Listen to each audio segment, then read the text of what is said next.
নগাঁও বৰকোলাৰ পালেংতলী সনক বৈষ্ণৱৰ গৃহত গুৰু ভকত বৈষ্ণৱৰ সেৱা আয়োজন কৰিছে।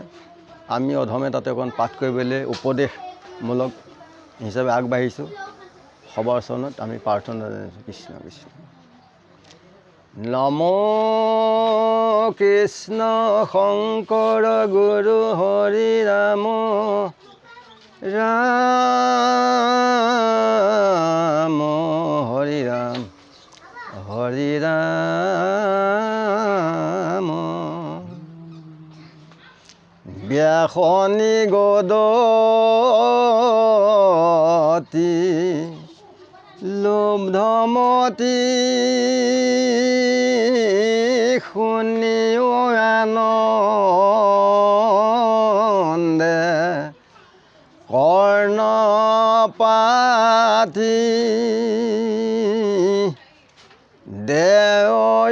দেওপদেশ উদ্ধ্ৰবা হৈ শ্ৰকৰি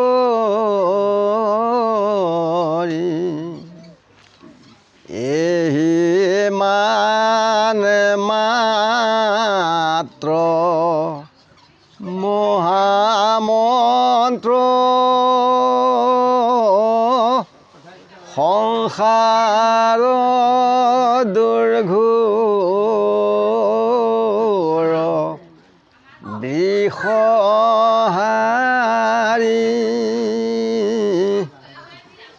নমো নাৰায়ণ বুলি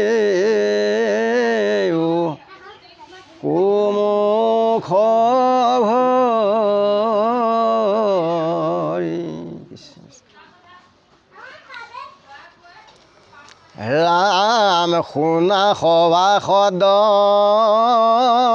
কৃষ্ণ কথা পদ জীৱন জল ৰেখা কৈত পৰে প্ৰাণ তাৰ নাহি থান মৰণে ভুনে দেখা ইহেন মনুষ্য জনম বিফল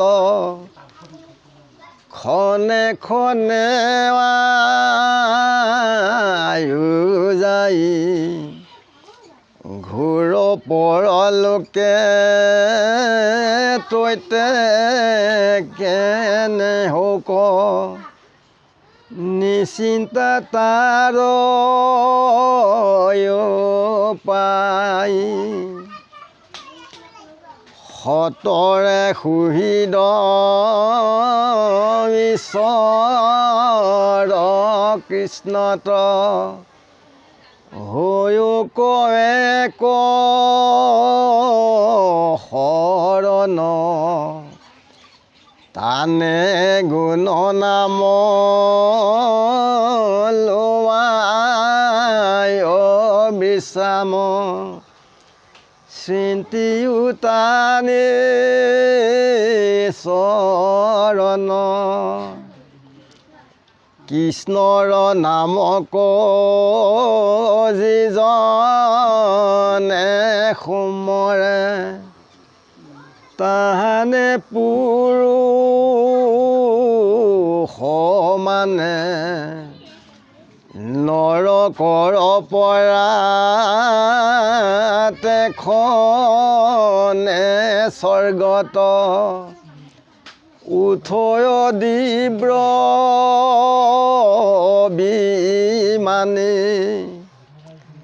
দধি দুগ্ধ মধু ধাৰা বহৌ পিতিপে পিয় পেট ভৰি তৰিলো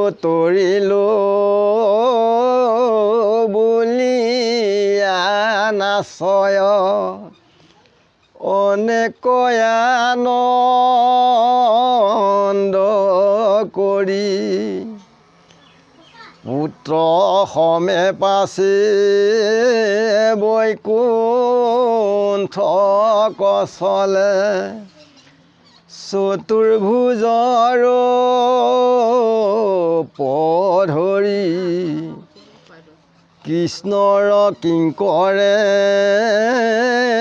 কহে নিৰন্তৰে ডাকি বোলা হৰি হৰি ৰাম কৃষ্ণ শংকৰ গুৰু হৰি ৰাম ৰাম ৰাম। যে আমাৰ সকলো মনুষ্য লোককে ঈশ্বৰ কৃষ্ণৰ নাম আমাক শুনিবলৈ কৈছে, অৰ্থাৎ আমি শ্ৰোতা হ'ব লাগে। আমাৰ জীৱনটোৰ কচু পাতৰ পানীৰ দৰে জলৰ ৰেখা, ই পানীয়ে ৰেখা মাৰিলেই থাকিব জানো? ই কেতিয়াও নাথাকে, ই তৎক্ষণাতে নাইকিয়া হৈ যায়। যে আমাৰ এই শৰীৰটো হাততেই পৰে কিংবা বাটতেই পৰে তাৰ কোনো ঠিক নাইকিয়া। যে আমাৰ পিতৃ পিতামহসকল এই সংসাৰৰ পৰা ভাই ককাই ইষ্ট কুটুম্ব এজন এজনকৈ গৈ আছে, তথাপিতো আমাৰ শৰীৰত চেতনা অহা নাই। যে মৰি আছে, তথাপিও আমি দেখিও কি হৈছোঁ, আমি অন্ধ হৈছোঁ। যে আমিও এদিন যে যাব লাগিব সেইটো আমি মনত ভবাই নাই। এই মনুষ্য শৰীৰটো আমি বিফল কৰিব নালাগে। কেৱল ঈশ্বৰ কৃষ্ণৰ নাম মনুষ্যহে ল'ব পাৰে, আন কোনো জীৱই ল'ব নোৱাৰে।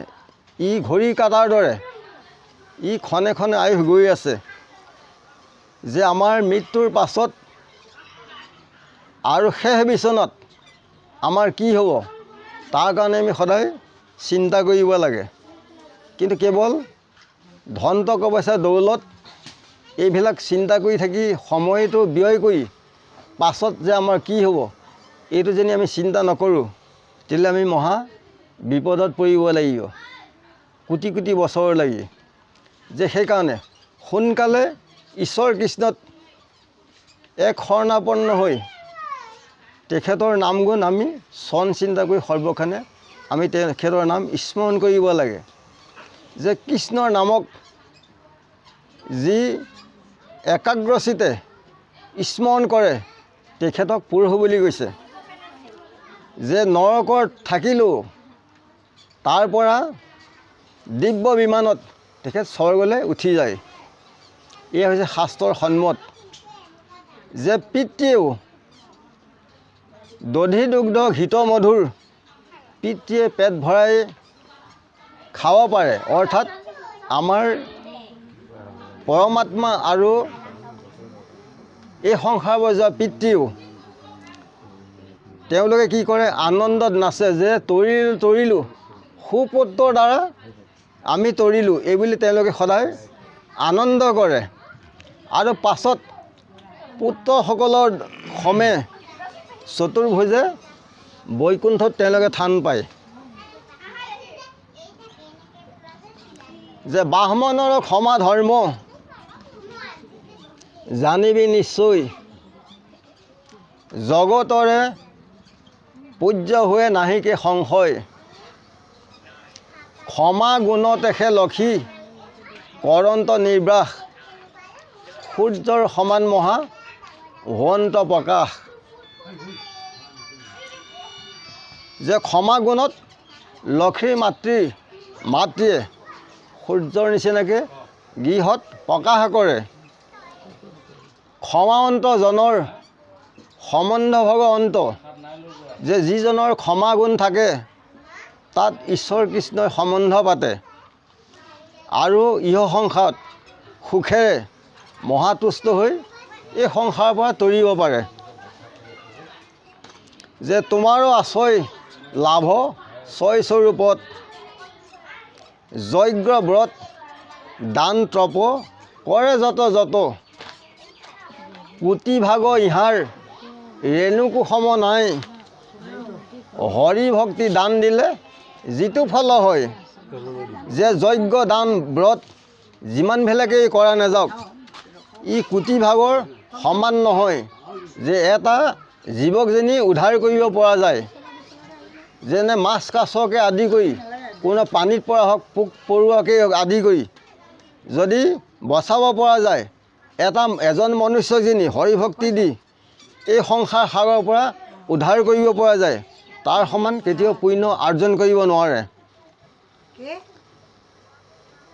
যে একেটি জীৱক যি এই সংসাৰৰ পৰা উদ্ধাৰ কৰে যিমানবিলাক পুণ্য হয় তাৰ কোনো সীমা সংখ্যা লৈ ল'ব নোৱাৰে তাৰ কোনো সীমা সংখ্যা নাই সেইকাৰণে আমি ঈশ্বৰ কৃষ্ণৰ নাম গুণ আমি শুনিব লাগে তেতিয়া আমাৰ এই শৰীৰ ৰাজ্যৰ পৰা যিবিলাক আৱৰ্জনা পাপ আছে এই সকলোবিলাক বিনা হয় ইমানতে কৈ আমি সবৰ শ্ৰীচৰণত সেৱা জনাই এই অধমে আজি ইমানতে ৰাখি সবৰ চৰণত সেৱা জনাই কোটি কোটি ঘোৰ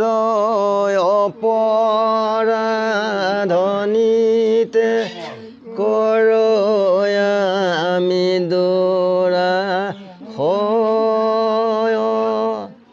হে হৰে মোক ৰাখ হেন মানি খমিও ককি পাম ৰাম খমিও ককি পাম নাৰায়ণ প্ৰসন্ন হৌক হৰি কৰিও ক মায়ং নিৰ্জান আপোনাৰ মহিমা আপুনি বেকত কৰি জীৱক কৰাৰ পৰিত্ৰাণ গুৰু কৃষ্ণ সবৰ শ্ৰীচৰণত সেৱা জনাই গুৰু কৃষ্ণ কৃষ্ণ হৰিকৃষ্ণ হৃদয়ানন্দ কৃষ্ণ ৰাম ৰাম কৃষ্ণ